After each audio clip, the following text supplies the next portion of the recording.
Why would a general steal a soldier's medal in front of cameras and assembled troops?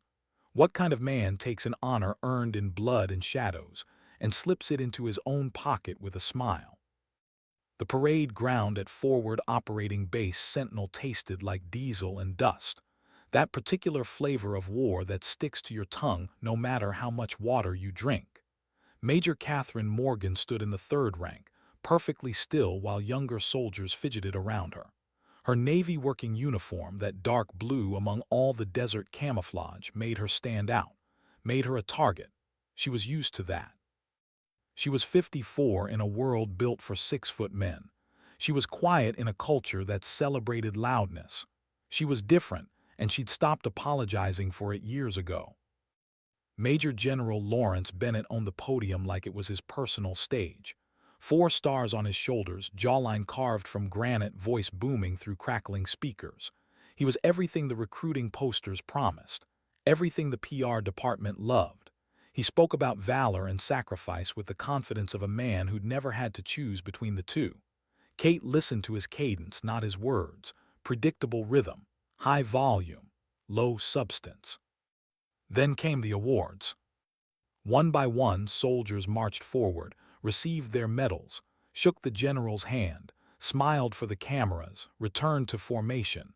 Standard procedure, expected theater. Her name cut through the heat, Major Catherine Morgan. She moved forward with an economy of motion that people often mistook for hesitation. It wasn't. It was control, every step measured, every movement purposeful. She reached the center mark, halted, executed a textbook salute. Bennett looked down at her and something flickered in his eyes. Confusion, maybe, or was it something else, something darker? He took the citation from his aide, cleared his throat. Major Morgan is awarded the Bronze Star Medal for meritorious service, for providing critical signals intelligence support during Operation Cobra Strike, leading to the successful neutralization of a high-value enemy network. The words were sterile, bureaucratic, the only language cleared to describe what she actually did, because what she actually did couldn't be spoken about in the sunlight. Support, intelligence, safe words for dangerous work. Bennett looked from the paper to her face, then to the assembled troops, to the media cameras rolling in the back. He saw an opportunity. He put the citation down. "In my day," he began, his voice dropping into that folksy tone powerful men use when they're about to say something cruel, support meant you were miles from the wire, safe and sound. It meant you were pushing paper while real soldiers were pushing the fight. A few officers chuckled, right on cue. Kate's expression didn't change. Her eyes stayed fixed on the middle distance. Protocol, discipline, control. This operation was won by trigger pullers, Bennett declared, his voice rising like a preacher finding his rhythm. By the infantrymen who kicked in the doors, by the men whose boots were on the ground.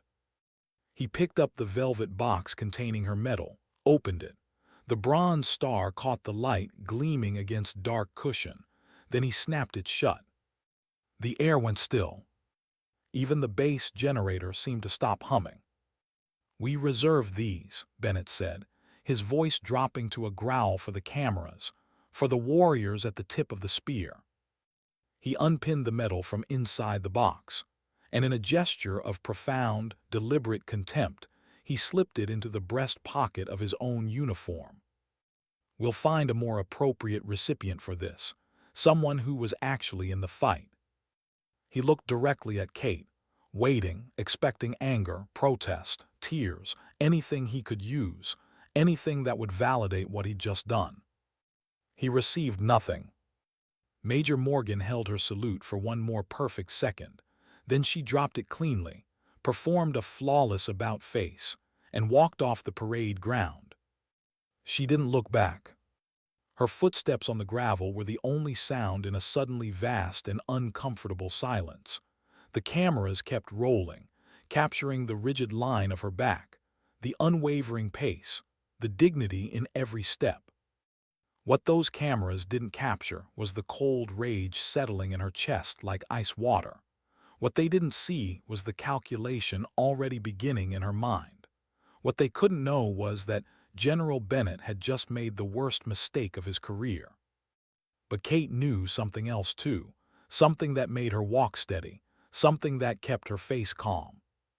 Bennett didn't know who she really was, what she was really capable of, what she'd actually done in Operation Cobra Strike.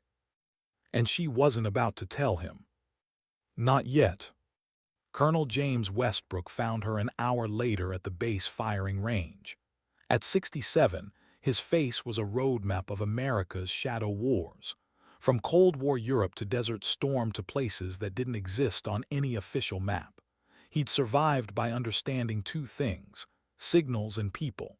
Right now, both were screaming that trouble was coming. Kate was field stripping an M4 carbine. Her fingers moved with practiced precision, each component laid out in perfect order on the cleaning mat. Meditation through disassembly. "That was quite a show, Major," Westbrook said, leaning against the weathered wooden post of the rain shelter. Kate didn't look up. "Not my show, sir." Westbrook unscrewed his canteen, a battered metal relic from another era. Bourbon, Kentucky's finest, medicinal purposes only, of course. A ghost of a smile crossed Kate's face. She accepted it. "Of course, sir, field medicine." The liquid burned, warmed the cold anger settling in her chest. "Bennett's an asshole," Westbrook said bluntly. "But he's a dangerous asshole. You've made an enemy today." "I didn't make anything today," Kate replied, reassembling the rifle with swift, certain movements.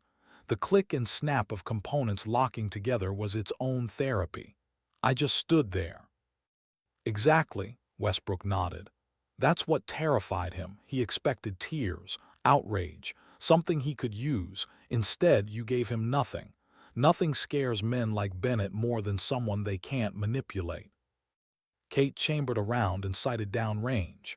The target wavered in the heat. "I remember the first day I met you," Westbrook continued, his voice softening with memory. "MIT, 22 years old. Brilliant beyond words. The NSA recruiters were falling over themselves, but there was something else, a stillness, like you were listening to frequencies no one else could hear."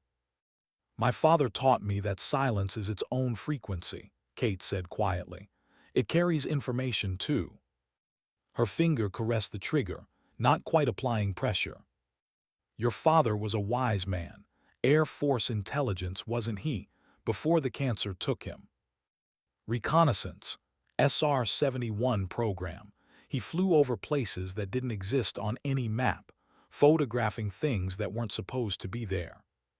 She squeezed the trigger. The rifle barked once. Downrange, the center of the target disappeared. Westbrook nodded appreciatively. "Bennett doesn't know, does he, about your other qualifications?" Kate lowered the rifle. "My file says signals intelligence specialist. That's all he needs to know." Westbrook reached into his jacket and withdrew a small box. "I brought you something. Call it an old man's paranoia." Inside was a Breitling Emergency 2 watch. Matte black, tactical, none of the flash normally associated with the brand. "Built-in emergency transmitter," Westbrook explained. "Global reach. Military and civilian bands. If you activate it, I'll hear it, regardless of where you are or where I am." Kate studied him. "You're expecting trouble." It wasn't a question. "Let's just say I've seen patterns like this before. Desert Storm, intelligence leaks, operations compromised. We never found the source." She strapped the watch to her wrist. "Perfect weight, perfect balance." "History repeats," Westbrook said quietly. "The first time as tragedy, the second time as farce." "Marx would have made one hell of an intelligence officer," Kate finished the quote. Westbrook smiled, but it didn't reach his eyes. What Kate didn't tell him, what she couldn't tell him yet, was that she'd already seen the pattern, already identified the leak, already begun building her case. Because Operation Cobra Strike hadn't been won by infantrymen kicking in doors. It had been won by a woman who'd spent 3 weeks embedded with an enemy network, who'd learned their codes, mapped their connections, identified their next target. A woman who'd walked into rooms where the wrong word meant death, where being female and underestimated had been her greatest asset. Bennett called it support from a distance, safe work, paper pushing. Kate called it Tuesday. Back in her quarters, a windowless containerized housing unit she shared with humming servers, Kate didn't rage. She didn't weep. She sat at her steel desk and powered on her hardened laptop. The machine booted silently, screen glowing in dim light. She accessed the secure network and downloaded the official video feed from the ceremony. Her fingers moved with practiced speed across the keyboard, years of training compressed into muscle memory. She isolated the relevant segment. From the moment her name was called to the moment she exited frame. She saved the high-definition clip to a triple-encrypted drive. Then she uploaded it to a secure cloud server with a dead man switch. If she didn't log in every 48 hours, the video would be automatically distributed to a carefully curated list of journalists, congresspeople, and military oversight officials. Insurance. Then she began the real work. Operation Cobra Strike had been compromised from the inside. She'd known it during the mission, felt it in the patterns. The way enemy communications shifted just hours after classified briefings. The way safe houses became unsafe. The way targets vanished minutes before raids. Someone was feeding information to the enemy, someone with high-level access, someone who thought they were untouchable. Kate had spent the last 6 months building her case in the margins, between official duties, in the hours when everyone else slept. She'd tracked communication patterns, financial transactions, travel records, meeting schedules. Slowly, methodically, she'd connected the dots. And the picture that emerged made her blood run cold. The leak wasn't just some disgruntled soldier selling secrets for cash. It was systematic, organized, connected to something much bigger. Her analysis pointed to the Defense Intelligence Agency, to operations she wasn't cleared for, to people whose names appeared in files but whose faces remained shadows. She needed help, someone she could trust, someone with the clearance and the courage to follow this where it led. Her phone buzzed, a text from an unknown number. The enemy of my enemy, parking lot C 2200 hours, come alone. Kate stared at the message. Every instinct screamed trap, but something else whispered opportunity. She deleted the text, powered down her laptop, checked her weapon. Then she waited for darkness. Parking lot C was on the far edge of the base, away from the main buildings, away from cameras, away from witnesses. The kind of place where conversations happened that no one wanted recorded. Kate arrived 10 minutes early, approached from an angle that gave her sight lines and exits. Old habits from training that had saved her life more times than she could count. A figure emerged from the shadows, tall, military bearing, face obscured by the dim light. Then he stepped forward, and she recognized him. Master Sergeant Hal Ramirez, Marine Force Recon, built like a linebacker, moved like a dancer. She'd worked with him 2 years ago on a joint operation in Syria. He'd been the only one who treated her like an operator instead of a liability. Sergeant Ramirez, she said, not lowering her guard. Long way from Syria. Long way from a lot of places, Major. His voice was gravel and smoke. Saw what happened today, that parade ground theater. Thought you might be interested in comparing notes. Notes on what? On how many operations have gone sideways in the last year, how many assets we've lost, how many missions have been compromised right before execution. He paused, and on who might benefit from keeping people like you quiet. Kate felt something shift in her chest, not relief, not quite, but something close, validation maybe, confirmation that she wasn't imagining patterns in noise. Why come to me? She asked. Because you're the only person I know who's smart enough to see what's happening and stubborn enough to do something about it. Ramirez stepped closer, his voice dropping. And because 3 days ago, I received orders to report to a classified location for reassignment. Orders that came through channels I've never seen used before. Orders that felt wrong. What did you do?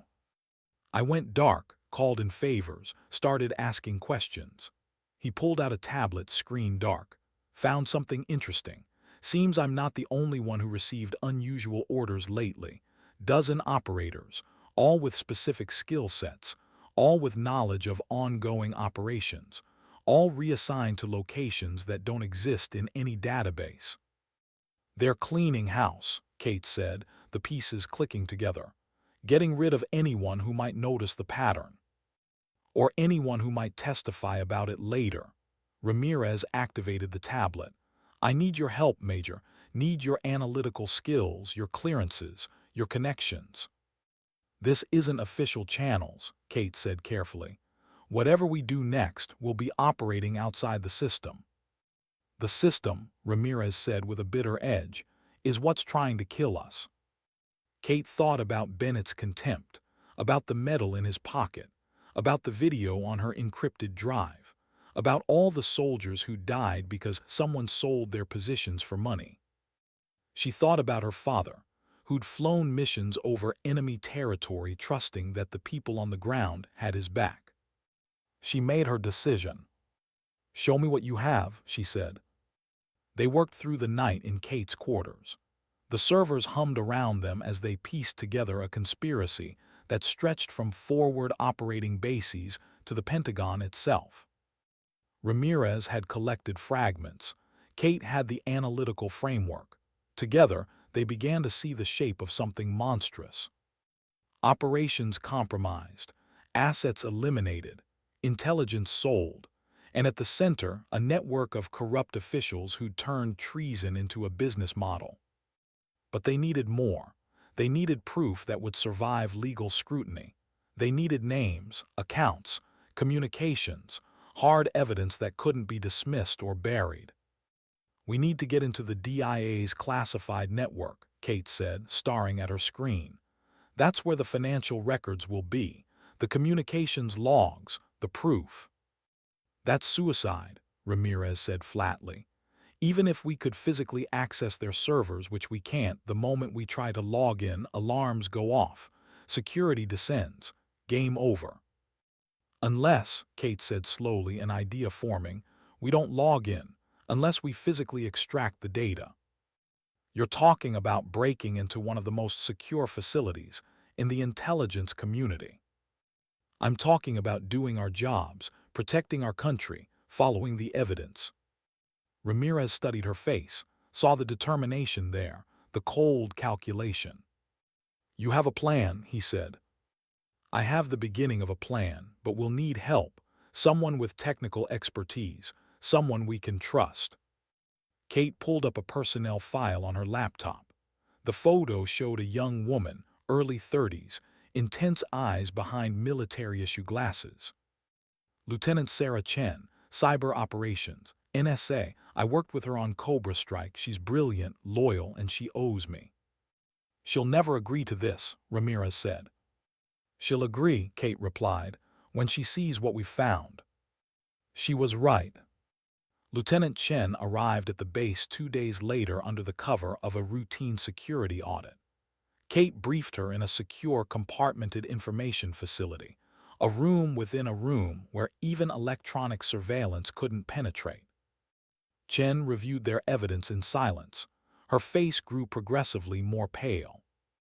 Jesus, she whispered finally, this goes all the way to the director level.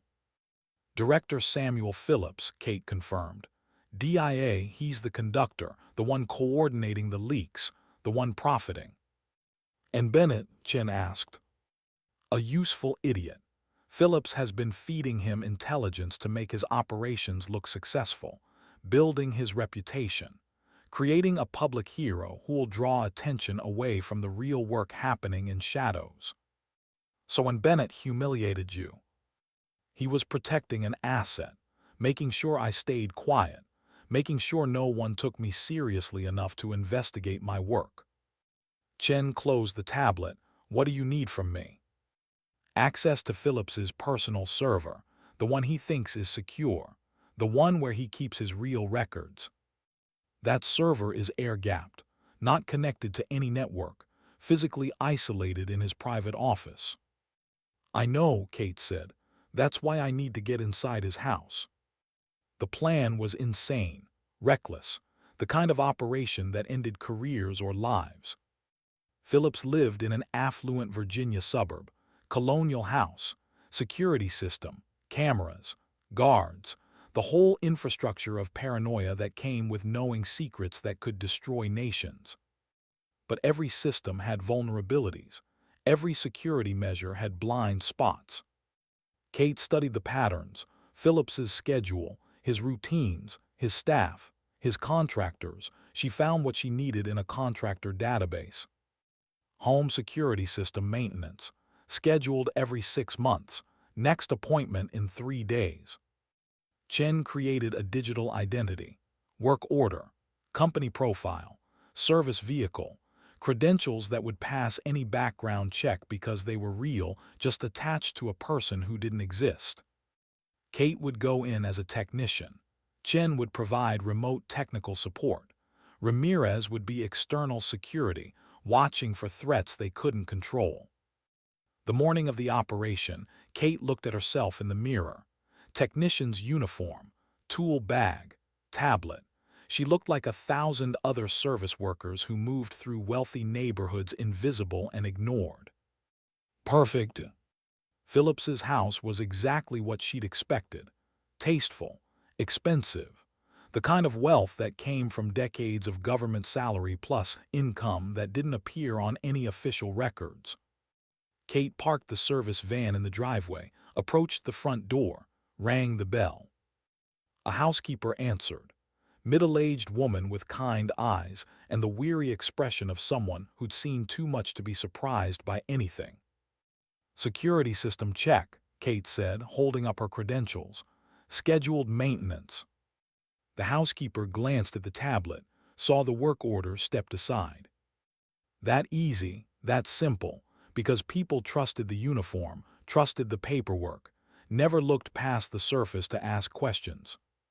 Kate moved through the house with professional efficiency, checked cameras, tested sensors, all while mapping the layout in her mind, counting steps, nodding sight lines.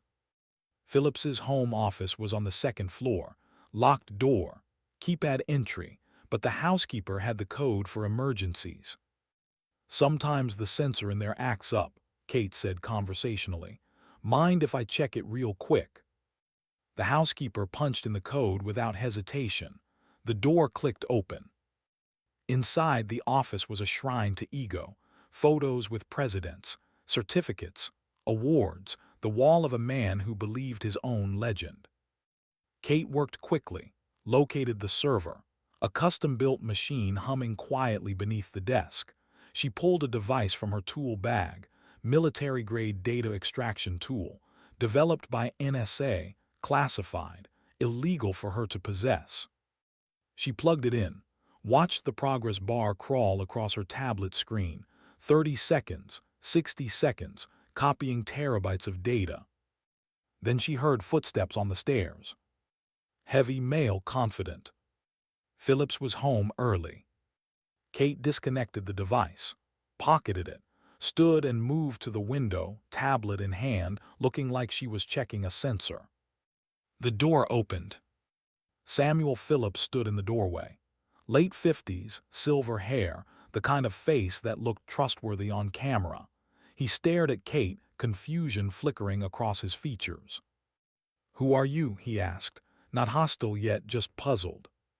"Security system maintenance, sir," Kate said, not looking up from her tablet. "Routine check. Your housekeeper let me in. I don't recall scheduling any maintenance. Company policy, every 6 months, automated scheduling." She kept her voice neutral, professional, bored, the tone of someone who did this job every day and found nothing interesting about it.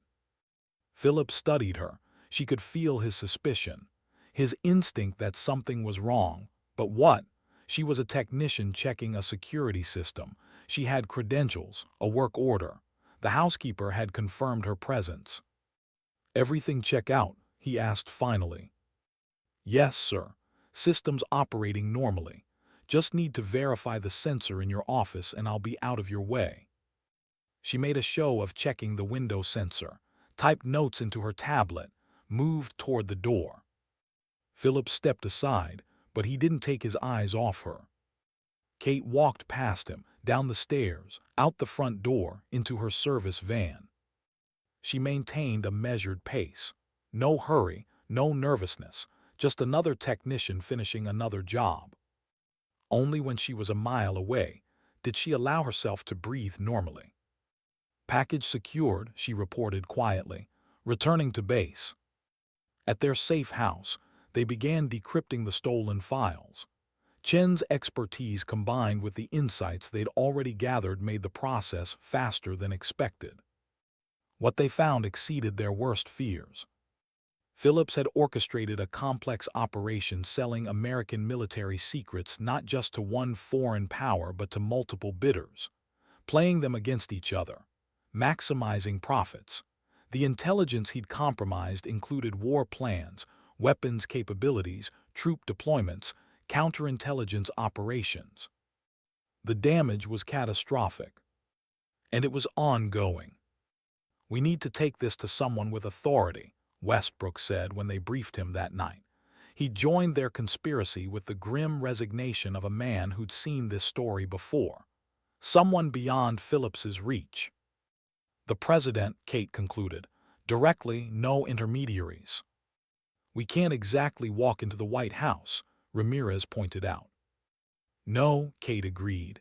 "But there's one person who might help us. Someone with direct access to the president. Someone I've worked with before."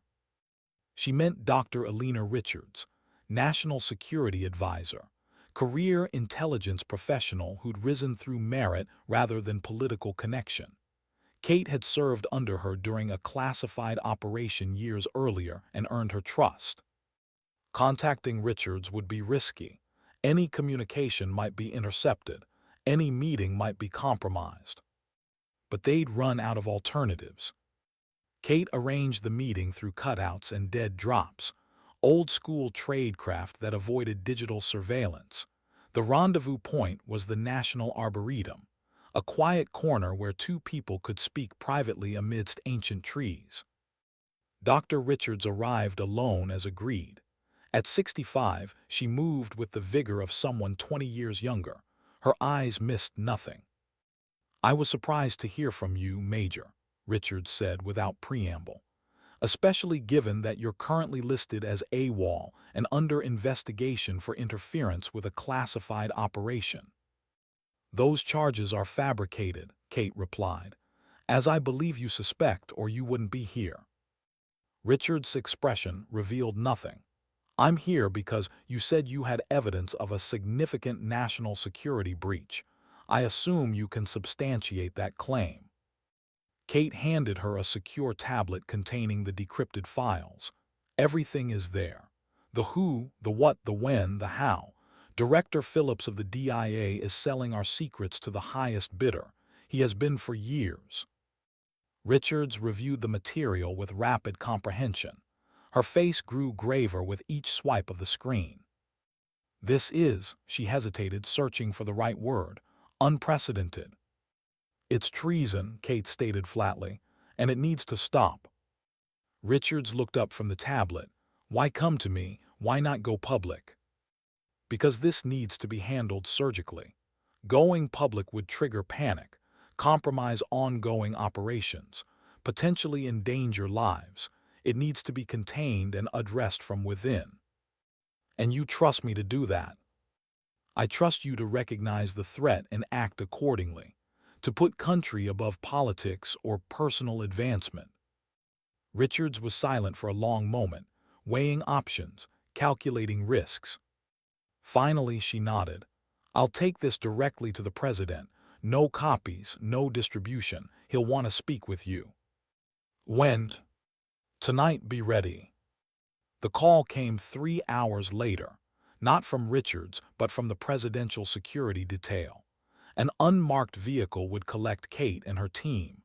They would be granted 15 minutes with the president in the Situation Room. It was more than they'd hoped for. A direct audience without intermediaries who might dilute or distort their evidence. The meeting was brief, intense, conclusive. The president, a former prosecutor, grasped the implications immediately and authorized immediate action. Director Phillips would be quietly apprehended. His network would be dismantled. The damage would be assessed and contained. And the three of you, the president concluded, have my gratitude and my apology. The system failed you when you were trying to protect it. That failure stops here.